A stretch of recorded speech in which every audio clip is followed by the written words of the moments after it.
అంటే ఉదాహరణకి నేను చెప్తాను. సరే భార్యాభర్తల మధ్య ఏదో గొడవ జరిగింది. ఈ గొడవ జరిగేటప్పుడు ఇక్కడ అమ్మాయి ఏమంటుంది, "నాకొక 30,00,000 ఇస్తే నేను కేసు పెట్టకుండా 498 పెట్టకుండా నేను డ్రాప్ అవుతాను. కలిసి ఉందామని అనుకుంటుంది" అని చెప్పి ఆ అమ్మాయి చెప్పిందనుకుందాం. సరే మీడియేషన్‌గా ఏదో కొంత అమౌంట్ మాట్లాడుకుంటారు. ఈ అమౌంట్‌కి కూడా వ్యాలిడిటీ ఉంటుంది.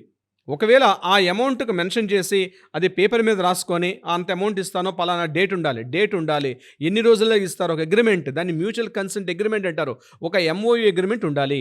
ఆ అగ్రీమెంట్ కూడా వ్యాలిడిటీ ఉంది. ఆ అగ్రీమెంట్‌లో ఒకవేళ హస్బెండ్ అది గాని అతను అవాయిడ్ చేశాడనుకోండి, ఆ అగ్రీమెంట్‌లో ఉన్న కండిషన్స్ అతను రూల్ ఔట్ చేశాడనుకోండి, అంటే పాటించకుండా వదిలేసాడనుకోండి, అప్పుడు ఈ అమ్మాయి ఆ అగ్రీమెంట్‌ని బేస్ చేసుకొని కోర్ట్‌లో కూడా కేస్ ఫైల్ చేసే అవకాశం కూడా ఉంటుంది. దాన్ని స్పెసిఫిక్ రిలీఫ్ యాక్ట్ అంటారు. Under the specific relief act ప్రకారం ఆ అమ్మాయి ఆ అబ్బాయి మీద కేసు పెట్టే అవకాశం కూడా ఉంటుంది. ఇట్స్ వెరీ వెరీ చాలా మందికి ఈ విషయం తెలీదు.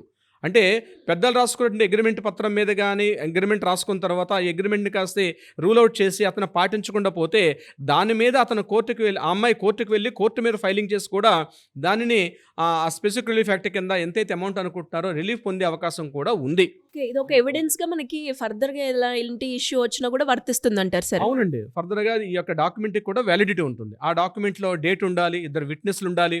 ఎవరైతే మీడియేషన్ చేస్తున్నారో, మీడియేషన్ చేసినటువంటి ఆ వ్యక్తి యొక్క సిగ్నేచర్ ఉండాలి. అంతేకాకుండా ఎవరైతే ఆ సమస్యలో ఉన్నటువంటి ఆ భార్యాభర్త ఇద్దరు కూడా యొక్క సంతకాలుండాలి.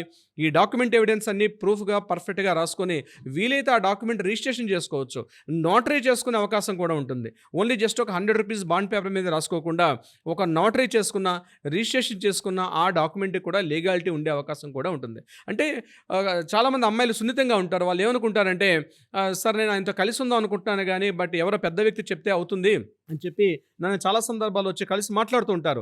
నేనేమంటానంటే, ఇద్దరు పార్టీలని భార్యాభర్తలను ఇద్దరిని కూడా కూర్చోబెట్టుకొని ఈ రకమైనటువంటి కండిషన్ చెప్పి, ఆ కండిషన్ మేము ఒక సీనియర్ లాయర్‌గా మేము వాళ్ళతో మాట్లాడి, వాళ్ళిద్దరి కండిషన్స్ మేము తీసుకొని ఒక అగ్రీమెంట్ రాసుకొని, ఆ అగ్రీమెంట్ కూడా పెట్టుకునే అవకాశం ఉంటుంది. ఒకవేళ ఆ అగ్రీమెంట్‌ని అవాయిడ్ చేస్తే వచ్చే లీగల్ కాన్సిక్వెన్సెస్ కూడా మేము హెచ్చరిస్తాం ఆ యొక్క బోత్ పార్టీస్‌ని కూడా.